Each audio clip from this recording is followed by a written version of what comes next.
Legit ngang kapag may itinanim, meron at meron tayong aanihin.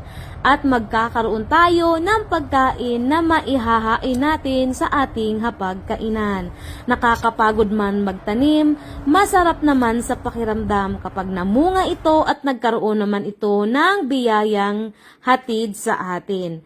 At katulad ng aking ginagawa sa aking garden, nagtatanim po ako ng mga iba't ibang gulay na aking kinakain.